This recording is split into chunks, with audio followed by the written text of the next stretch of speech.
This podcast is rated R for restricted. Under 17 requires accompanying parent or adult guardian. Mission 250.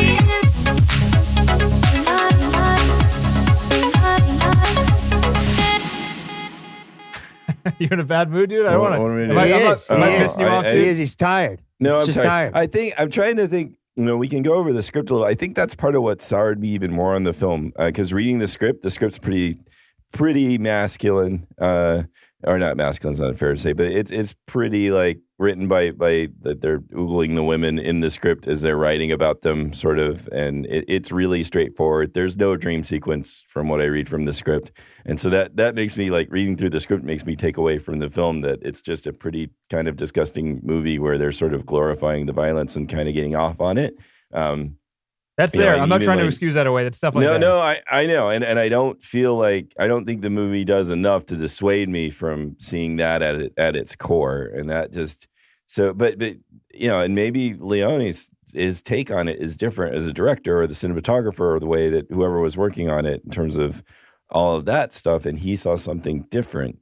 It'd be interesting to see what the writers of this thought. Well, the writer of the book was the Noodles character.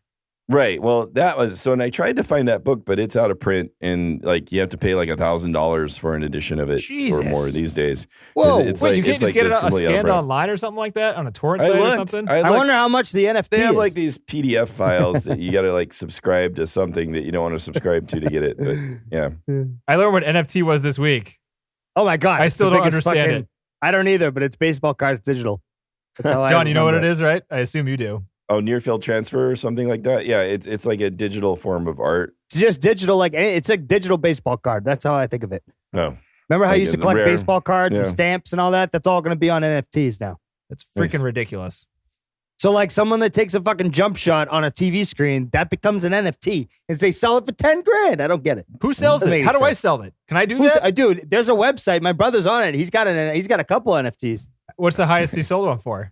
They don't make any money. Come on, it's fucking ridiculous. There was one who was like to have something special. There was a guy that was like an astronaut in a bioluminescent ocean or something, and it sold for some tens of thousands of dollars. And it was just a GIF. But apparently, once it's digital, like the cryptocurrency companies are burning fucking Banksy. It might be hard because it's hard to find something that's rare. It's hard to find something that's rare. So if your Banksy painting is now digital only, and you burn the original copy, that digital print is now worth the money. Right, and nobody can take a picture of it, or so it actually gives you something you can own that no one else can. I don't get it. So I don't know. It's just a rarity. Yeah. Anyways, I thought also with the kid sequence, there seemed to be an awful lot of ADR. I'm recording, right? We're recording. Yeah, I am. Yeah, we're recording. Yeah. Wait, do we want to reintroduce? So this is a new episode, so people are coming into you rambling about. I forget what you started talking about, but anger and everything. Script. Yeah. So maybe we should edit something into the front. So like this is a dream sequence, and John is not asleep but sleeping. Right, John is in grouchy sleeping mode. Yeah. He's aged 40 years. If you didn't listen to the first episode, John didn't like this movie, and it's quite apparent. Yeah, and that's okay. That's okay. Yeah. It's okay not to be okay. It's okay. At least you're not sick, John. I mean, come on. It's a happy week. It's like 1 out of 2 times you're not. That's true. Yeah, I haven't been sick for a while. I know. It's all these face masks and staying inside. I know. Yeah. I haven't been sick in a year and like 4 months probably. That's kind of crazy to think. Anyways. Anywho. So wait, you're supposed to introduce the podcast, John. We're new podcast episode. Here we go. New podcast. Second, stretching out the material here. New podcast episode. Fuck you, John. It's a terrible intro. Welcome to the stretching material. Welcome to the talking about stuff. And, who gives a shit? I'm tired. Tired and fuck you. You fucking asshole. Hey, at least no one's paying for this. It's okay. Yeah, that's right. We got no that's sponsors. Right. Don't fucking complain to us on iTunes. Come on. Yeah. We do this on our spare time. Yeah. For what? I don't know. Not even fun. Right. It's just a thing. Not even fun. John's pissed off. This movie freaked me out. You have 4 hours of our fucking lives and there's 2 hours of the podcast. Yeah. No shit, right? Right. Yeah. I don't even have my soda isn't in the fridge, so I'm drinking it at room temperature. What kind of soda you got there? You got some RC? Some RC Cola? LaCroix. It's not even soda. It's not even soda. It's LaCroix, whatever. It's like just seltzer. I'd love to have diabetes. Give me a Coke. I know. I'd have one if I had it, but I don't. Okay. So wait, are you going to introduce it or not? So Or we're just- on a I podcast. said, We do Once a Upon thing. America again. So again Once upon Upon America. America. Like back, I don't back think upon America. Is America. there vodka again. in that LaCroix, John? Once Upon America again. It's a bunch of gin, actually. Times It's a two. gin They and go back LaCroix. upon Yeah. America. America's like, get off me. And we're like, no, I'm No, macho. we're gonna- Our we're noodles, gonna- we're going to do this, America. I'm gonna take my noodles. You don't have a and, choice. yeah. Dude, That's right. I forgot that Noodles was the main character. We talked about it, I think, last week or whatever. But the first scene when the Robert De Niro character walks into the bar and the guy's on the ground, just all bloody and dying, kind of. Yeah. First thing he says is, noodles. I thought he wanted food. I thought he Give was this like, man go some get me noodles. He's Chinese. He thought it was. He's dying, Someone man. get this man Chinese. He's No, starving. that's right. Yeah. Yeah. Oh, you want some noodles, buddy? You want some noodles? I'll go get you Oh, noodles. We'll man. get you, it'll be okay. We'll get you Yeah. some noodles. It'll be okay. You We do you need ramen over here. You want Stat. Chinese or Thai? What do you want? Tell me, buddy. Tell me. Oh, shit. God. Okay. Anywho, all right. So we're doing a podcast. Yeah. This is a trivia episode. Yeah, we're continuing on from last week. John's doing a book course. Well, actually, I have a couple other things here. Well, That- I wanted to talk about, the Okay, kids so scene what- seemed really weird to me just because the kids, the poetry stuff, the street stuff seemed realistic enough, I guess, but the way the relationship between the Noodles and the girl just seemed really strange. Them was. at the age of 13 reading poetry to each other and her being like really liking him. Again, it's this sense of like, oh yeah, you get Noodles has got it. Disgusting fuck that he is. Women still like him. Don't you remember so being it 13, just- John? That's not inaccurate.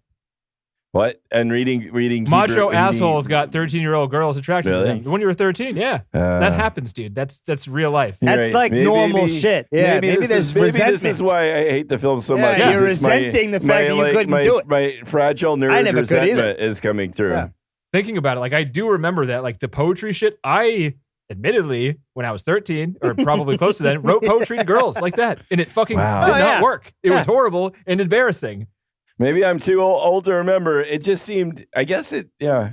I mean, John, I don't want to pry too far into your life, but what did you used to do to try and like attract girls? Oh, I Because think when I was you're- I think I was just, I had nothing. I had no idea even how to. I you wasn't just even had your trying. giant hands. You're like, "Hi, I'm John. It was so clear that wasn't a possibility that I think Yeah, I was right. just like, I can palm a basketball. I can't Yeah. play, but I can palm I'm, one." I'm like the fish looking at people. I'm gonna going, play bass when I get older. Yeah. I'd really like to go hang out with them, but there's nothing I can do about it. Yeah, right. Two at once. Where are you going? Where are you going? I was being called conceited back then, so I don't know. So man. fuck them. I was You too know? nice. I was too nice. That was Yeah. my problem. Oh, really? Well, you've remedied that now. You're I good know, now. right? That's. I kind of Yeah. balanced it out. Yeah. I was too nice when I was younger, and then in my early 20s, I was a huge dick. asshole, and now I'm Yeah. kind of like a friendly get asshole. around- In the Rounding it up. middle. Oh, In the yeah. middle, yeah. And the It more money you depends. make, the more asshole you become. That's how I'm going. You know? See, John, you can see me now. I'm always smiling when I rip into you in TC. I'm Yeah, just smiling. yeah. Get away You're with just it. having a good It's time. funny. I That's feel right. better. I feel better. Yeah. Yeah. Whenever So- you're miserable, I feel great. It's awesome. I mean, that's just given. I just need to find a way to do it without pissing you off to go away forever. I need you to keep coming back every week. Oh, he's not going anywhere. We're already 4 years in. I know. Yeah. But those scenes didn't feel natural. I don't know why. So maybe I'm wrong, and I have no sense of what it was like to be a kid anymore. But for some reason, they felt odd seeing them. I don't know if it was the way that there was a lot of ADR going on that might have been. Your Made it your weird. kids are I don't gonna grow know. up just a little bit more, and you're gonna go, fucking Leone. Yeah. But Just Nailed like it. that. He Are nailed you it. reading the Bible to him in there? Are you reading the Bible? Yeah, exactly. Yeah. So John, the ADR stuff I can agree with you on, but that's just an Italian film director thing. Any Italian film is going to have ADR, and that's still a thing. Yeah. I think we talked about that during the Fistful of Dollars trilogy. Right. No, it was huge. It was really more. What it is it's really more prominent and odd sounding in outside shots. So Right. so a lot of the Always. kid Always. stuff happened in the streets, and I think that made it really seem strange. A lot of the later scenes in the old, they were always like inside a building, or they weren't really so much like wandering on the streets or talking and things like that. So I think that maybe that makes it even weirder. It But, always kills me when the ADR is outside and you don't have like any, like it just doesn't feel like it fits. Yeah. It ruins it for me. Yeah. 100%. That happened a lot for sure. I had a note here, John. These are 2 back-to-back notes with both of the things. Some mediocre ADR was one of my earlier notes. Just like, that's it. But the other one was, I had a note that said Fatmo lived and didn't age? ? So Fatmo died right Already. then. So that was Already. TC's thing right Danny there. was suspicious. Yeah, that was TC's thing. Fatmo's dead. I didn't even connect that. It was so early on in the movie that I didn't even remember that I thought that Fat Mo looked young when he was on screen, but he did. I got it written down. I couldn't tell how This is he why I take aged notes. because It's yes. proof. Yeah. They did it. I couldn't tell. He's like a bloody pulp at first, so I didn't see him like. Now he's still like he had like his hair was missing. He looked older to me. His and hair he was moved missing slower. when he was younger too. Yeah, I don't remember. But it wasn't gray. I think that's the thing But you got to his hair remember. was Yeah, red. gray. Though. His hair It was wasn't still like red. gray and Yeah, white. yeah. That's what they did for the age. They put them all white. Yeah, they hair, made him look you know? older. I thought he looked older. I didn't But think yeah. so. That's how I distinguished old and young was the I hair. saw inconsistencies in the film, so it was weird. It's hard to question it. Is it like, oh, there's got to be some kind of sense that we like are going to come out of this with? But anyway, But nope, no sense. yeah. What was going on with that room that they had in the back of whatever shop they had, like the bakery shop? There was a scene where Jennifer Connelly would just dance around in literally 10,000 bags of flour and flour dust everywhere. Oh, that's where she practiced. But Well, that that was was like the a flour storage room.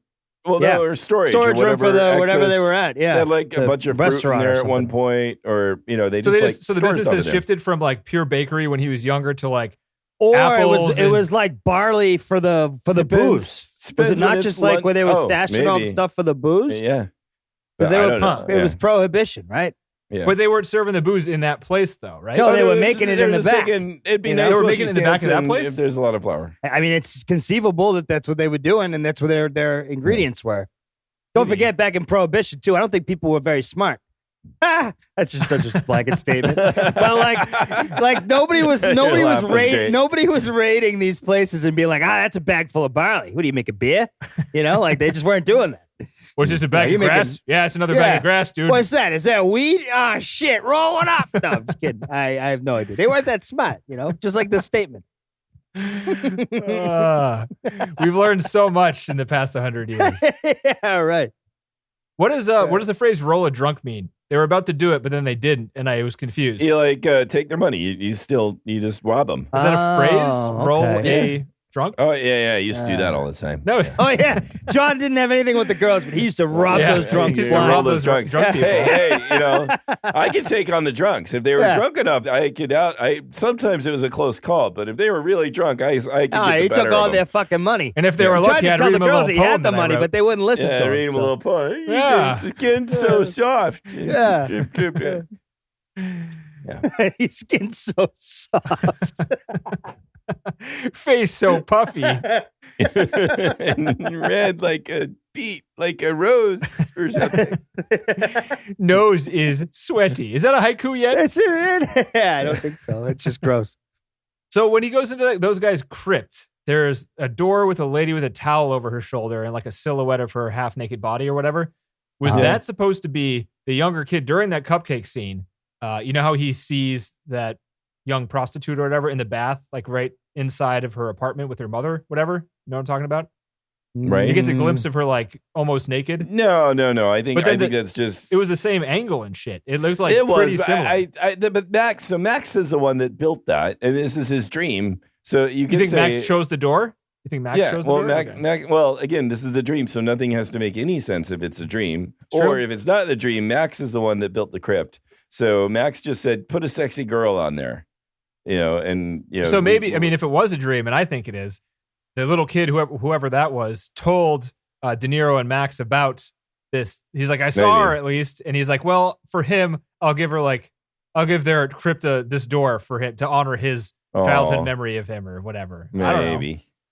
Yeah. See, this is why you I could don't like know. this movie, John. You go really deep, just putting stuff in that isn't Oh, there. yeah, Make it up It's a as you ma- go. It's a masterpiece. Great. It's a masterpiece. Yeah. It is. It is. Well, yeah. Where else are you going to see a boob fondled by a gun?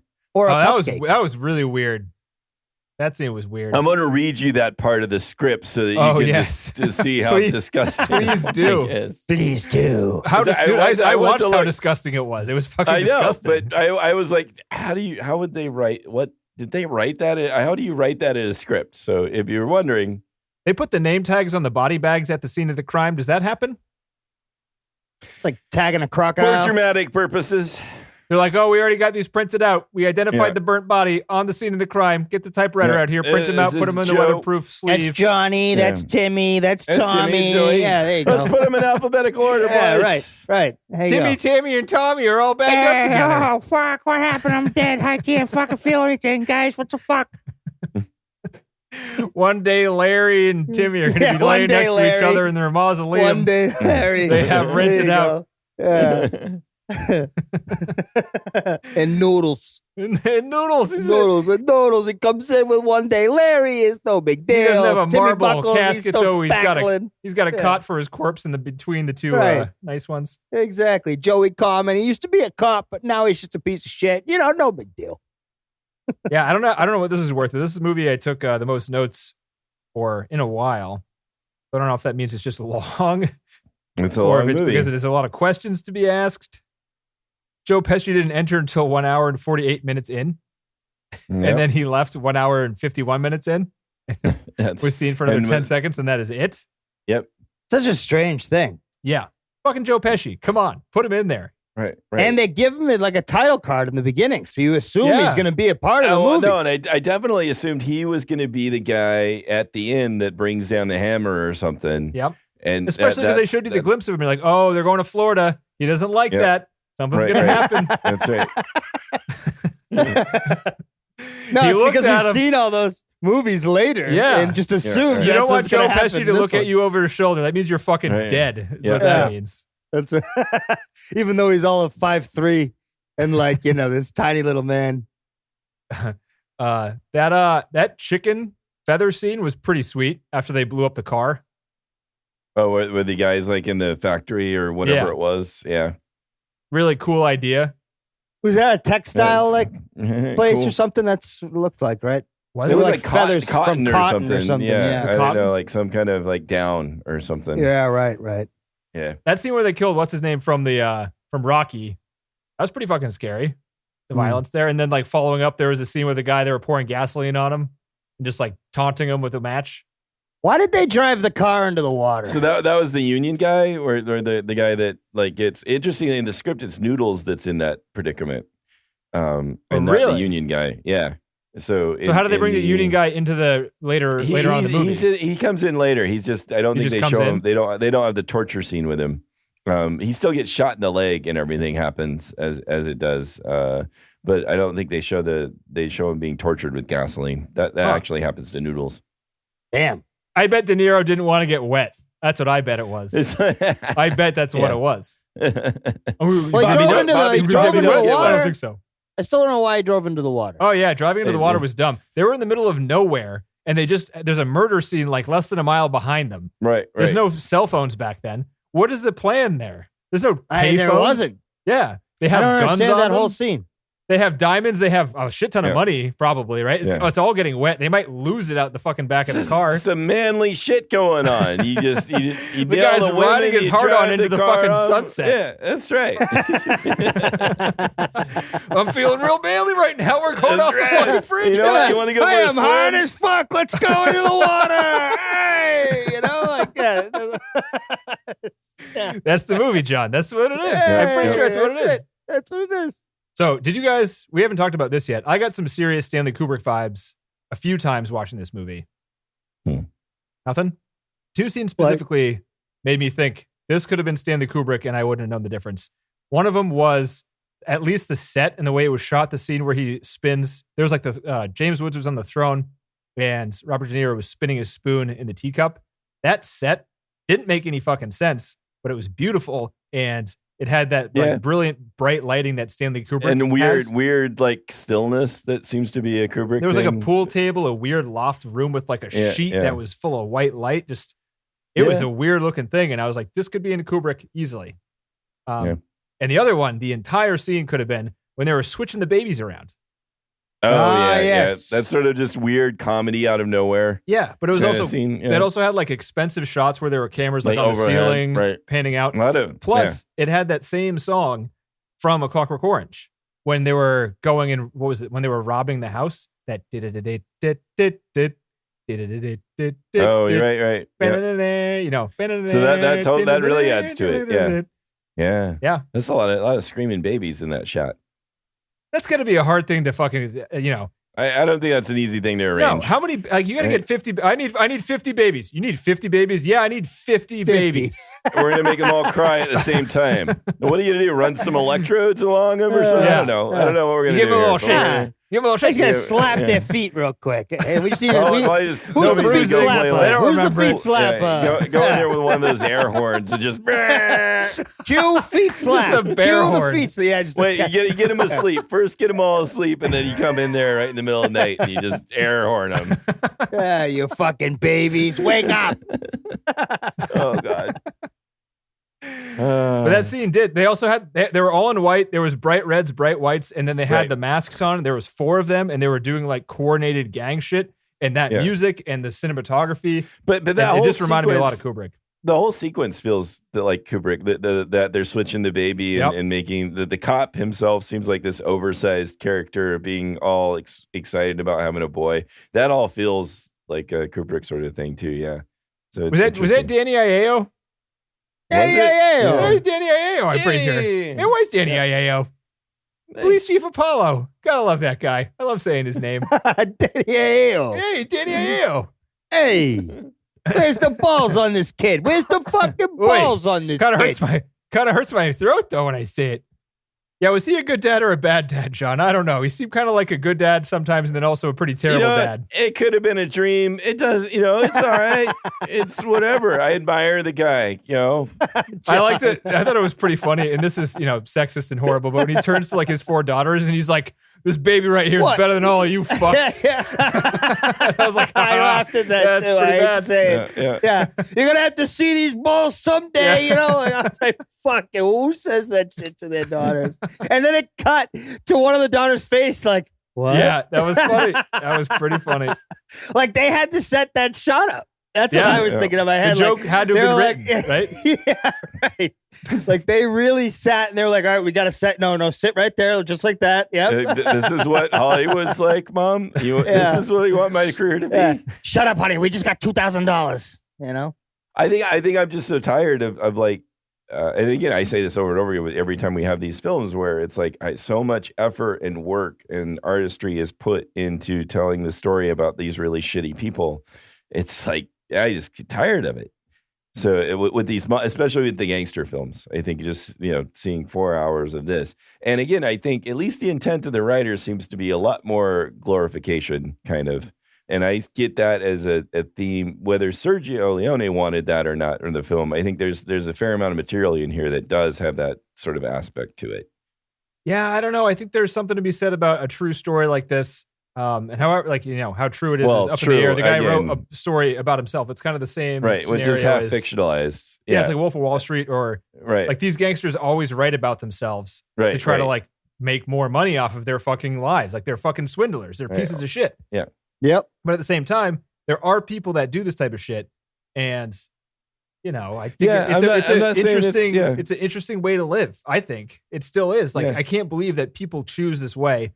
This is a scary life. It's a fucked up life. And some people glorify, like some people actually glorify it. And like the movies also do that, but people get into it because there's glory in the lifestyle of like being rich, controlling yourself, not having a boss, getting what you want, whenever you want, all that stuff. Being an asshole. Yeah, right. You're right. Offending people at any time you want. Yeah. All of we all have, I don't know, John, you're such a good guy. Maybe this is why. I have pieces of me that I've trained out of myself that, are bad.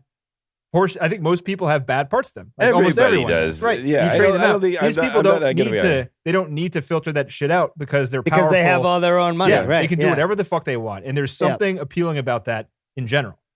I guess. Yeah. No, you're right. It's part of the fantasy. Yeah. And I think.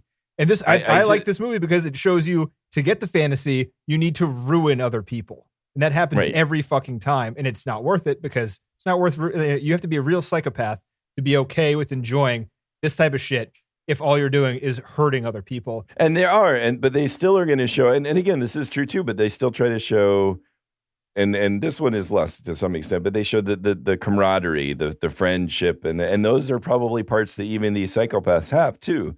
And it always is like that. Like that's, oh yeah, you rape some women, you kill some people, but when your buddy betrays you, that's a real dramatic moment.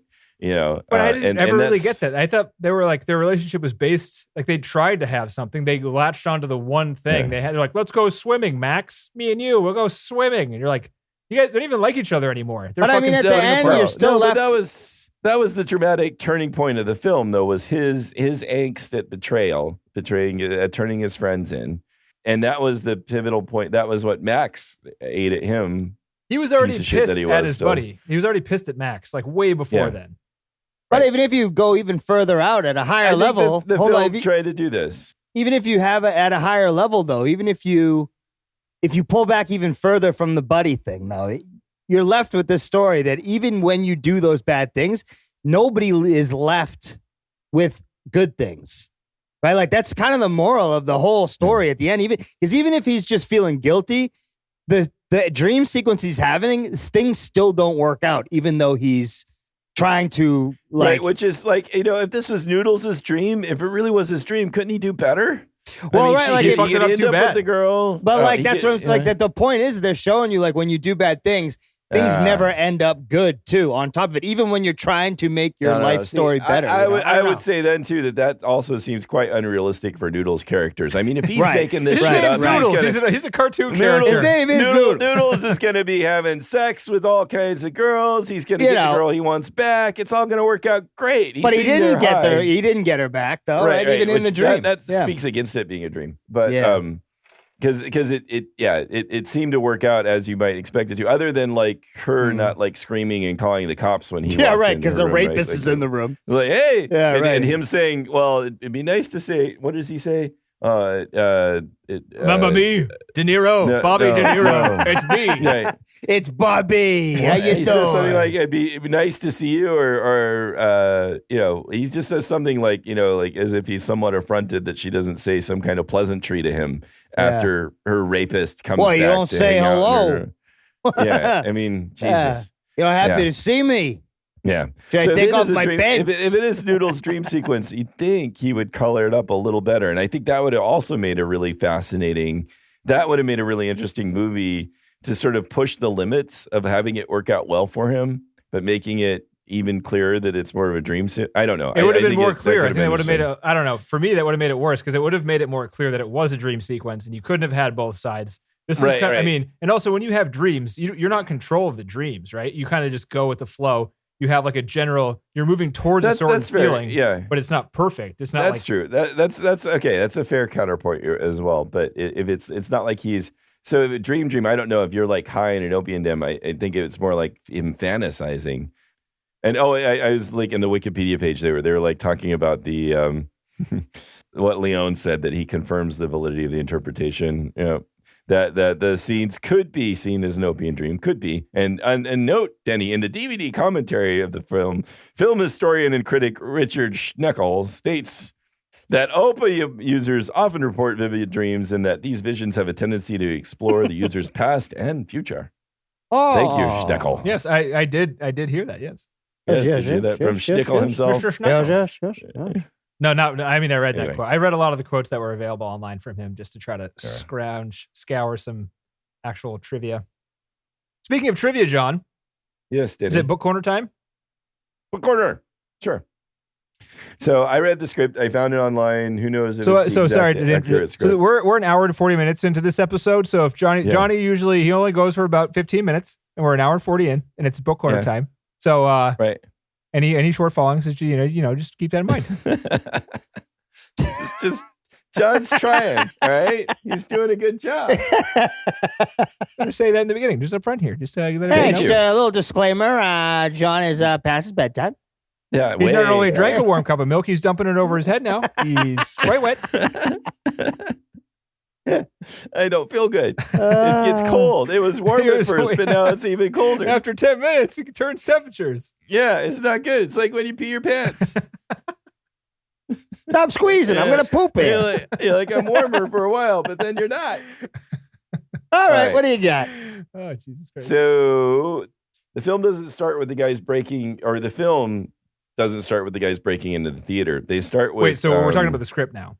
No, in the script, the script starts with the guys breaking into the theater searching for noodles. In the film, we open up with a scene in what you assume is Noodles in Eve's room, and Eve is there, like wondering where he is, and you see the really stupid body outline with bullets, which looks ridiculous. Was that bullets? Was that what that was?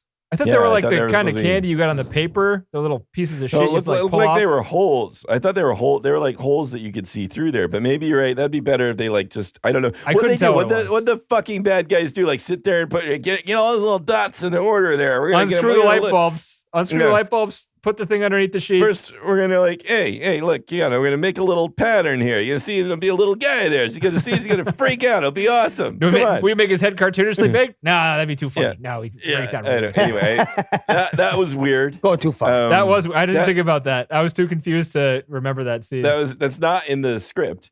Eve does not die. Eve commits suicide later. What? And Noodles learns that when he comes back and he's older, that Eve committed suicide by taking pills. What? Because she was waiting for him and sad. So that was just interesting. I don't know. Again, maybe there's a later version of the script or something, but it was sort of interesting. And then so they open up with the bad guys going through the theater that's looking for Noodles. Basically, that's how this film opens. Oh, there we that sounds go. like that change was done for thematic purposes. Like the shooting is more exciting than a pill suicide. It is. And I don't know. I don't know why they want to open the scene. It'd sort of be interesting. Maybe it just. I like the first scene. Action. First two scenes had me hooked. I thought they were really good. I thought they were good action scenes. I thought the bed sheet looked stupid, but I got over it quickly enough. But yeah, it looks cool. Agree. I didn't understand why they would ever do that. Like the cops come here. There was a body here. They clean the sheets because there's no blood, but they outline the body, but they did it in pennies, and then they put the fucking blanket on top of it. What's happening? Oh, she's dead. Yeah, that's Wait, true. we're going to the next scene. Yeah, now we're moving on to where he's beating up his friend. I mean, it was very confusing. We'll move on now. It's just that's that, I guess. Who is that lady? Well, I'm sure we'll learn who she is later. Nope. Maybe. Right. But it lets you know that this is startling things are going to happen. You know, already you get the girlfriend gets killed. The script, then they're going through, like, slowly looking through the theater. They're doing that scene. That's how the movie opens, including the boob caressing scene, which I will read to you here. So, oh, jeez. Carmine turns to her, the girl that the guy was making out with, because the guy, like, tries to be a big shot and stop him. Having impressed him, Carmine turns to her. She is decidedly rumpled, her blouse a wrinkled testimony to impetuous youth. Carmine slips the long barrel in among the ruffles, opens her blouse, and teases the nipples of her sloppy breasts. She freezes. Sloppy? Carmine drops the gun between her legs and under her skirt. He's seen better. Still using the gun barrel, he draws the skirt down over the woman's knees where it belongs and pokes her gaping blouse together, and he moves off along the row. I mean, this is like... Wow. Whoa! That's actually, that's written pretty aggressively. That's kind of scary shit right there. I know. That really is. So it really feels... I mean, these guys are like, yeah, and that's the tone I don't know. get from the script. That sounds like good horror writing. That's frightening. Shit. That's like threatening as shit. I guess so. I don't know. I feel like they're enjoying it. Well, yeah. I mean, the people doing it that's what's so scary about it. We have the writers. Yeah, that's fair. No. Like the people, they're right. I mean, I don't know if you read a lot of this character. Stephen King does that a lot too. And I love Stephen King. He writes, like, you have to just forgive them sometimes. Like, to write real good horror, you need to, like, say be some in the shit. minds of the characters. Yeah, you need to say some shit that's like you make you question the psyche of the person writing it. You're fair. Seems like that. I mean, it's fair. It's hard to say. I just felt like I don't know. It feels like there's description here that's even outside of the characters that just feels like these guys are just kind of sick themselves. They are though, right? I'm talking about the writers. Oh. I mean, to write this kind of stuff, to involve involve yourself in a profession where this is what you do all the time, you do have this is what you're passionate about. I think we're getting into a time and age where you can't write like that anymore. That's just it. So that telephone stuff, that was all in the script. The insistent ringing of the telephone. How did they write it? Was it like every 3 words, ring, and then he walks to ring to the door, and then ring, and then he opens the door, ring? picks up the phone. You want it? Ring. Here, here, Whoa. Yes, I do want it. Yeah, Give Let it me to me. hear. So, like, yeah.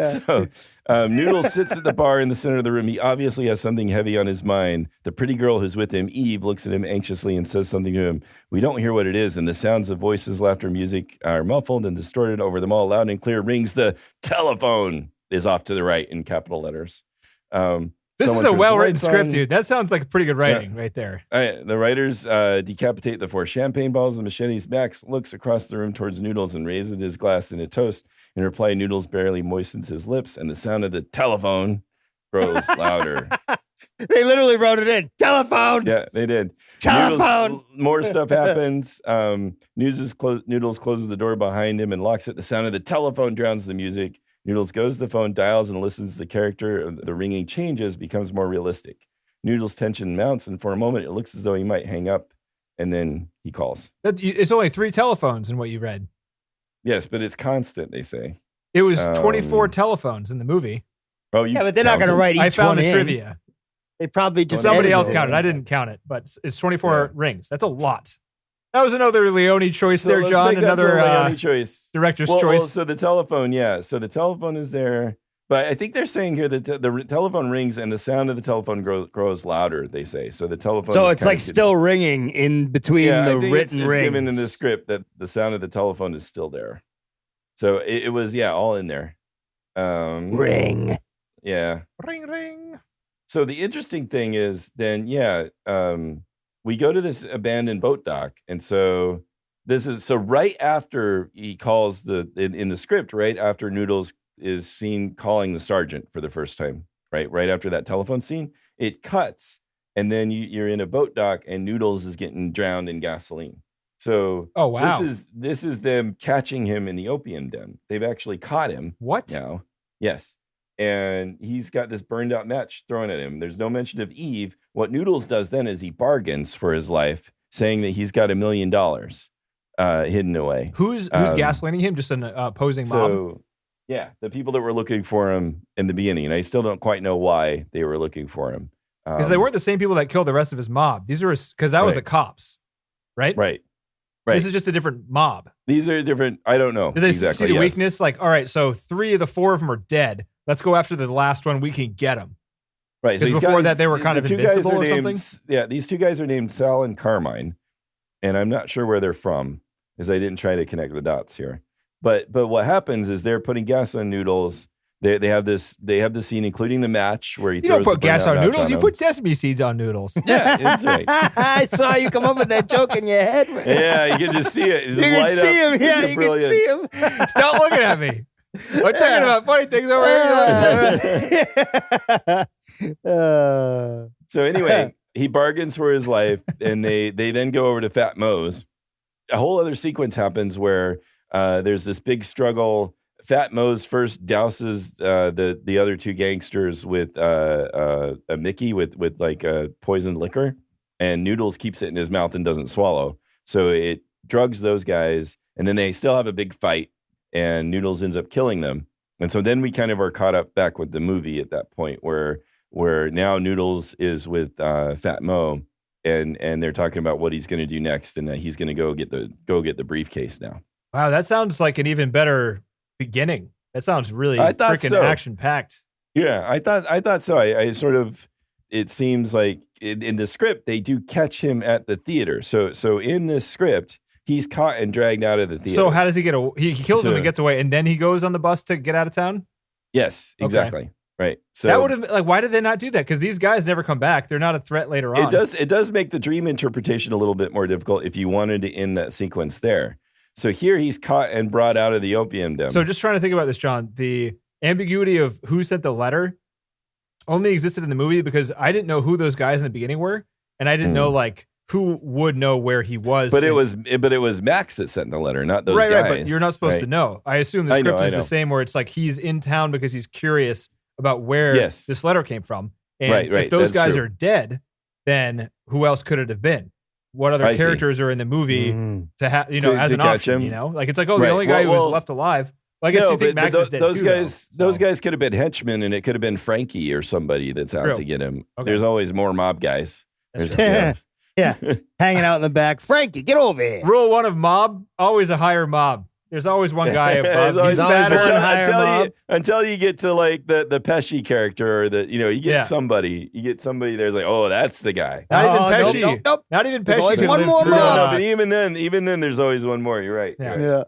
So there's a scene not in the movie that I know of where the movie still then follows the script pretty much. There you get a scene at Noodle's home where his dad's kind of old and sick and sort of like they're like struggling for food.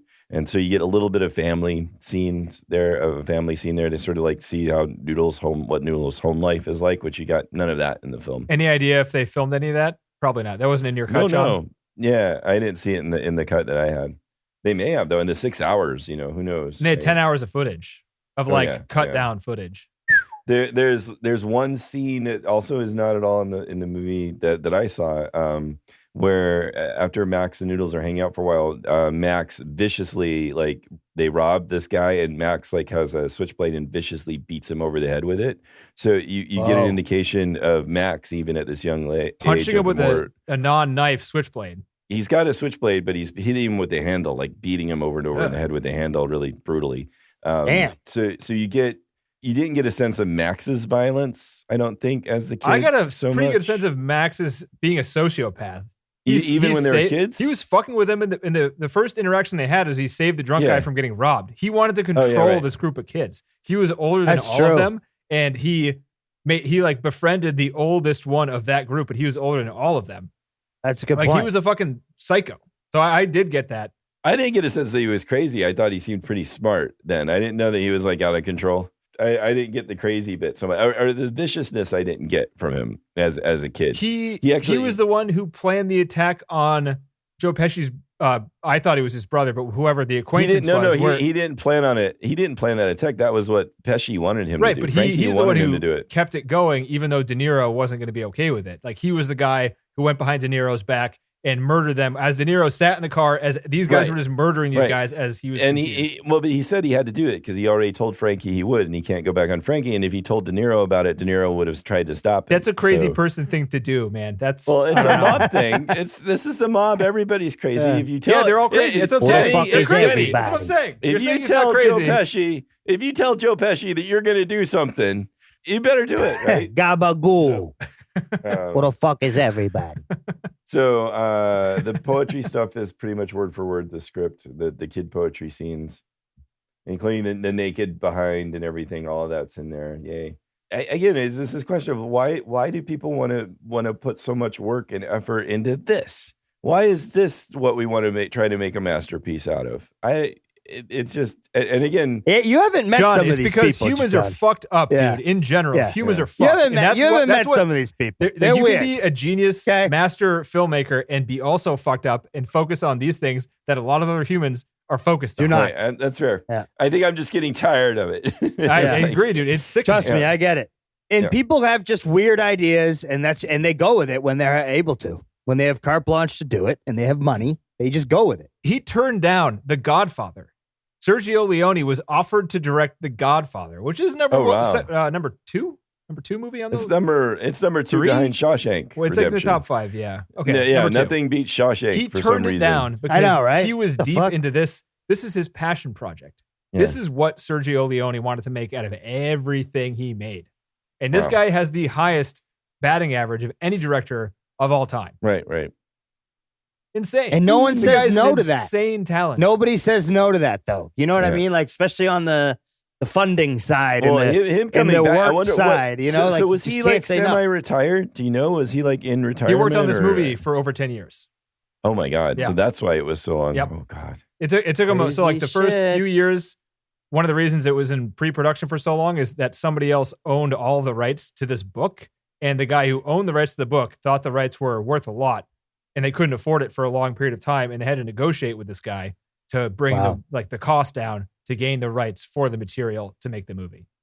God, so that was a lot of the pre-production time of this. So that counts towards it, but that's kind of a less intense portion. But you think, of the typically what a direct, but Sergio didn't do much work. I mean, he didn't do a lot of films. Typically, the directors do this, and if they're prolific, they just like, yeah, well, I'm going to be doing a couple of other projects while we get that boiling, and so in this case, he was just like solely focused on this. Even This guy was a Kubrick. I'm going to yeah. give you some trivia that's going to kind of blow your mind. This guy was a fucking genius. He was a Stanley Kubrick. And I don't know. I feel like Kubrick got earlier breaks, and he was also in the United States, which is a bigger industry where there's more opportunities and shit. Yep. Sergio Leone was in Italy, and he blew up when the Italy film industry was considered garbage. He got Clint Eastwood to go out there. He got international recognition. He got to go to Hollywood. That's a super rare thing even these days. And he was doing it back in the 70s. No, that's fair points. Yeah. Yeah. So, I mean, I got at least a couple pieces of trivia here that are guy was talented, but yeah, sorry, John. Go ahead. No, it's okay. So another thing from the script is that what happens is they catch Whitey, the cop with the prostitute. What Whitey does is doesn't tell Bugsy that there's going to be the feds are going to check on a booze exchange or know about it. Like Whitey, normally one of the things he does is he let Bugsy know when the feds were going to check in on his operations. And so what happens is Whitey agrees to not let Bugsy know, and Bugsy ends up going to jail for like 3 months. That's what we don't really see what happens to Bugsy, or you just assume I like Bugsy's the movie. coming. I like the movie better for that one. Yeah. I mean, you don't see what happens. You just know Bugsy hates them because they're doing their other operations.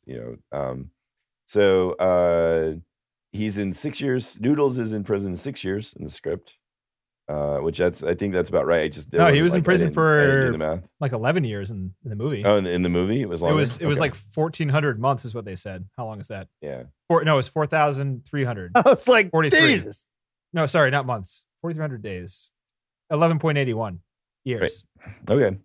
Nice. Good doing the math. I got a calculator at the ready, guys. If you have any number questions, just let me know. I'm really fast. Oh, wow. You got like a TI there. Ooh. There's no story about the girl in the diamond heist that Pauly tells in the script. That's all in the movie, where he tells the really strange story about the girl and the whole like cock insurance stuff. That's all in the movie, Does not he in the script. still rape that girl though during the heist? Oh yes. Oh okay. yes. She was just a random bystander of it though. No. What happens is first there's this scene on the plane that's not in the movie at all, where the boys smuggle booze in their stomachs like hot water bottles. And they all start drinking, and then they start sharing with other people on the plane who've also smuggled booze themselves. Which is a commercial big plane flight party. Yeah, big plane party, which seemed kind of an interesting. That would have scene. been a funny scene. Yeah, but that's not there. So wait, they're trying to smuggle booze so they can sell it, but they all just start drinking it instead? Oh no, they're not selling it. No, they're just smuggling in so they can drink it. Oh. They're just they're just smuggling in so they have something to drink on the flight. But then just a hot water bottle and a rubber hose, and you just squeeze your belly and it goes up into your mouth. Is that the? And then there's just and everybody's just happy and having a good time, and they're sharing their booze with other people, and it seemed like it would have been a good scene. That would have been pretty good. So what it turns out with is they get into the car when they're there, and their informer is in the car, and it's John, and it's the husband of the secretary who is Carol. So John tells them all the story about why Carol is the secretary there, so she knows all the stuff about where the diamonds are and how this is the time to get them and everything. Carol's the woman that Noodles ends up raping, having sex with. The script makes it very clear that Carol's turned on by the whole thing well before it happens. I guarantee that because like that sounds like the guy did improv the story and they just wrote that weird fucking story became a part of the script because the story didn't make any fucking sense, right? Right. It does feel like that was more improv for like, I don't know why. But it takes like you never then meet the husband at all in the movie. You see him, but he's just out of the picture quickly. She had a husband? I forgot about. Yeah, John. Yeah. Well, that's like they talk about her husband likes to watch. Right. And then they also mention that she left her husband for Max later on. And the quote from the script is, he pushes her over. She's not wearing underwear. This tempts her Noodles. And so he screws her silly. This tempts Noodles. So there's a whole other scene at a bathhouse, a Turkish bathhouse, where Max prevents assassination attempt on Noodles. Just sort of, again, mostly that seems to, and Noodle and Max is wounded. He gets shot instead. That's all seems to be taken out of the film, and that's just more of like a bonding, like them looking out for each other moment. Also, a scene with Max fondling a woman's breast with his feet is in that film in that section, so we miss out on that in the Jeez, film. this script was sprawling as shit, wasn't it? This Yeah. script was Just saucy. interesting sexual weirdness and violence. Weirdness. Yeah, the script is like he's playing footsies with the woman, but not with her feet, with her voluptuous breasts. Or, fine. These guys were in a fucking bird cage, and these guys were in like those weird, like old time porns in the theaters, right in the script. So the rape scene is terrifying, even in the script too. It's a lot shorter. It's shorter in words. Wow. It's shorter. God. Holy shit. And the chauffeur makes a joke at the end of that. Anyone ever tell you have a poor way with women? So the movie's better in that regard. Oh, that's fucking terrible. So there's that scene with Max where Max says, Max like tells Carol off and yells her out of the room. That wasn't in the script. I feel like they took that line and used it for that scene with Max instead. Dude, I wrote down when that scene was going on, I was like, this is how I see James Wood in real life. Right, probably. Shut up and get out. Shut up and get out. In the script, she was streaked with blood, so implying that she was a virgin. And what they say about Noodles' reaction there is he gets out of the car stunned by his own violence and tries to pull himself together. But Noodles can't face her. I could kind of see that De Niro's acting there, kind of. A little. He's so like his face is just not moving, but like his movement, he had his hands on his hips, like shucks. What did I just do? Gee whiz. Oh, wowzers. I did it again. Wow. Well, that was unexpected. Yeah. Yeah, not quite. So there's not much more here that's different. So Carol tells Noodles that Max had syphilis and that he was starting to lose his mind when Noodles comes back, which is weird because Max is still, he's not crazy. He's not any more crazy than he has been when we see him later. So that's just sort of an odd bit in the script. So is the syphilis the reason for him going crazy, or is it not just hereditary? Like, is it not in his blood? No, she was saying that it was like, he was already going nuts, and it's a good thing that he died. He was already really going crazy, according to Carol. But it was because of the syphilis, not because of his dad. Yeah. So was his dad in the script? Well, no, but again, he wasn't. And he also wasn't really dead. So this was like, this gets confusing. Oh, you don't say.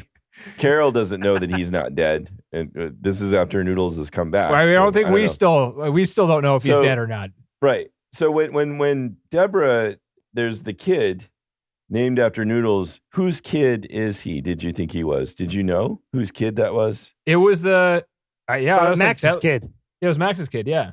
I thought it was Noodles' kid when I saw the film. I thought it was his face was too skinny. It was a really long, skinny face, and I was like, that looks like James Wood. James Woods. Really? Yeah. All right. Oh, okay. Well, it's meant to look. You're exactly right. But I thought it was when she said, "Well, he's named after you," and it had been 30 years. I thought, well, shit. What if he got her pregnant when That's he raped what her? I did think that before we saw the kid. I was like, He oh, looked shit. just like Max. It was the same actor as Max, right? Yeah. Yeah. It was supposed to be Max. He looked a little like Terry Gilliam. Right, but they used the same actor on purpose. Oh, I know. I thought he was going to be like they put a red-haired wig on him, and I was like, yeah, right. It's definitely him. Yeah. But anyway, that's all I got for the script. That was rough. Nice, I can see why when you're reading that you would think the way you did. Well, there's also no indication from the script that this is dream stuff. Right. There's no thought of that. What's the last page of the script? How does the script end? Yeah. And you can say, I guess you can say there is some indication there. Watch. So the script is 322 pages long. Okay. You have opium den, 1933 interior sunset. The old Chinese lady greets him. In a moment, he's stretched out on a mattress and dragging deep on a long stem pipe.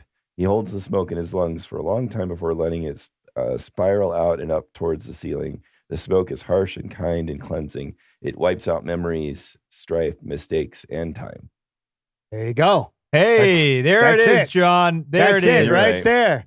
That's it right there. Literally set it up. But they Smoking just cut gun. back. They really just say like it's 1968 here. The Senators. Now we're back away from the Senators party that was in 1968. It removes time is what it does. Yes, exactly right. It sets that up. It's in there. Oh, it's in there, John. Oh, buddy. All right, buddy. so we're going pretty long in the second episode. I'll blast through this other trivia. There was one piece that I thought was pretty interesting.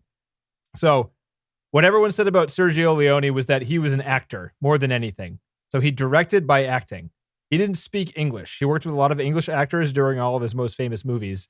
And he went to Hollywood for this movie and didn't speak English still. Like he barely spoke English at all. So he couldn't communicate with the actors on what he wanted. So what he would do is in every single shot of this entire movie, for every actor, he would show them what he wanted in terms of the movements in the scene, in the set, and the facial expressions.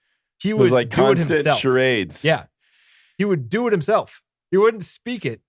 He would go like whatever he was doing, and he'd be like doing the actions, the blocking and the facial expressions and the timing to what he wanted in the set, what he wanted in the shot. He'll like, bring them next to him, put them in the spot, make a facial expression, be like here, and then like go to the next spot and be like this one, this facial expression here, and then have like all these different like moving parts, and that's how he constructed a scene. No wonder why He De Niro was acted. flat. He's sitting He there being acted like, the I gotta entire watch thing. this guy act all day, and then I'm I sure De gotta Niro act. hated it. Yeah. Yeah, right. De Niro's like, I'm better than this. I'm fucking the man Hey, over I'm here. I'm fucking De fucking A. Niro. Don't tell Don't me. show me what to do. Yeah, you Don't don't make tell faces me. at me. I know how to do it. But I thought that was pretty impressive. I've never heard of a director just acting out. Sounds like he literally acted out the a lot entire of movie. work. That sounds exhausting Yeah. for everybody. That's why it took him 10 years. He's been sitting in his room, fucking walking around in circles, looking How across. long? looking How across. long did shooting take? 9 months. God, It was is that June wait a minute, 14th, wait. 1982 to April 22nd, 1983. It's actually 10 months and change is what that is. 10 months and Wow. change. What was the film that we thought was the longest so far? Das Boot was a year. So this is okay. really damn Damn. close. Yeah, right. Wow. It's a lot. It's a lot. A lot of shooting. Yeah. Yeah. This movie bombed. Like I think I said this. It was 30 million. It made $5.5 million box office. It was made for 30 million. That's not good. Right. That must have been rough on Leone to have this after all this It work killed and him. wanting to get this done. It Yeah. literally killed him. Couldn't be worse. Sucks. But he had the 20-minute ovation. It's true. But I mean, can you imagine like you think you're gaining and gaining in popularity in every movie that he's made. Guy's a legend. And this movie is like, he must be sitting in the screening room being like, this is my fucking masterpiece. Like, this is obviously amazing. Everything I've got here is amazing. And then they chop it down to 1 hour and 39 minutes long and play it across the country. Holy shit, man. I can't even imagine how pissed off Right. he must have been. Right? Can you imagine? You're like, I've got all this material, and they took like 10% of it. Yeah. I can't Fuck imagine. you. Yeah. Good old studio. So there were some casting choices that didn't turn out so well. Al Pacino and Jack Nicholson turned down the role of Noodles. Oh wow. The production didn't get off the ground until Robert De Niro signed onto it. He was the first person cast, but they wanted both Al Pacino and Jack Nicholson to be Noodles before Robert De Niro. Wow. Interesting. Jodie Foster and Daryl Hannah turned down Jack the role. Nicholson would have been really interesting in that role. Why did you know why And they Al turned it Pacino down? would have been like, Younger would have Al been from Pacino Heat. wasn't as crazy as older Al Pacino, I don't think. You don't think it would have So- been Scarface in this one? That was around the same time, wasn't it? Was it around this? Was Scarface around that I same think so, time? mid-80s. Oh man, oof, you're right. When he was Well, all no, I don't know, coked up but and shit. That would have been maybe, a yeah, it different would've movie. been- It would have been. Yeah, it you're right, would've you're right, been. right. 83, Yeah. Scarface. 83 was Shit. Scarface, so you're right. Yeah, I was thinking Dog Day He turned Afternoon. it down Al to do Pacino. Scarface. Oh, well, there you go. I mean, that was a right move. Yeah, It made a certainly lot more his- money. yeah. That's for damn Yep. sure. Long term, for sure. Wait, this guy speaks Italian. I can't communicate with him. Fuck that. I'm going with Brian De Yeah, Palma. fuck I'm that. yelling as much as I want. The guy Yeah. says I can yell as much as I want. I'm going to make I fucking can so do much money. cocaine while I do the movie about Right, right. cocaine. Absolutely. I'll It's see going to you be my tomorrow. best. It's going to be Yeah. the method is shit. It's going to be Method great. as fuck. I need 2 ounces right now. Jodie Foster and Daryl Hannah turned down the role of Deborah. Okay. Daryl Hannah specifically turned it down for the movie Splash. Remember that movie? Tom Hanks? Yeah. Yeah. What? Good, She went to go. happy, Wow. That movie family also friendly made movie. a lot more money than this Oh, movie. yeah. Oh, shit. So there you go. Clint Eastwood turned down the role of Jimmy O'Donnell. Which one's that? The I cop? don't know. Which one is Jimmy O'Donnell? I thought I Jimmy don't might have know. been Jimmy might have been the Teamster guy, the guy that was the good guy. Oh, he was the At guy with the first, who lazy turned with bad. He was the guy with the lazy eye. Oh, was he? With Oh, the- that with was the- Jimmy. Not the lazy eye, but the one eye was The closed squint. further Yeah. than the other Oh, that one. was Jimmy. Yeah, Oh, that's okay. Jimmy. Never mind then. I thought you didn't know who he was. I just looked it up You online. just looked it up. I go okay. online, I click on things, and I figure it out. I don't do that anymore. You're done with that? He Jeez. read the script and he's like, fuck this. I'm never looking something up again. John Belushi was offered the role of Max, and he was going to accept it, but he died. Oh, man. So this was Damn. the next thing he was going to be in, but then he died. Belushi as Max would have been insane. That would have been crazy. Can you imagine an Al Pacino and John Belushi movie with this? No way. Did Belushi ever do a serious role?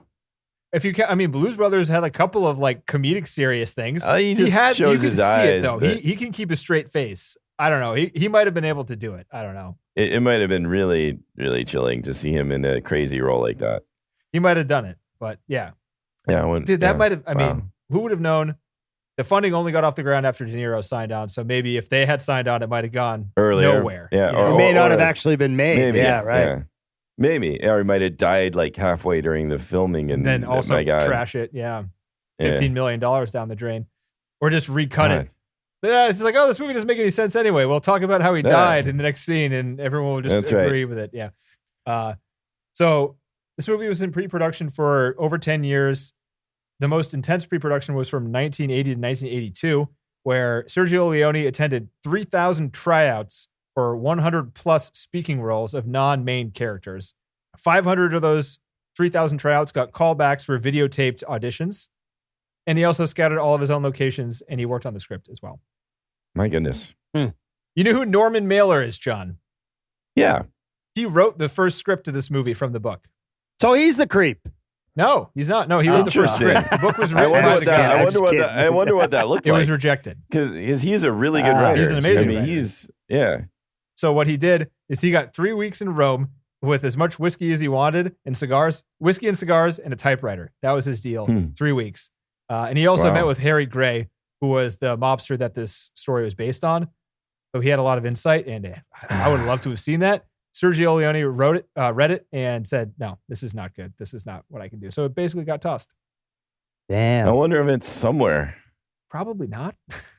I don't The know. trash. It's so long ago at this point. It was like in the 70s. burned.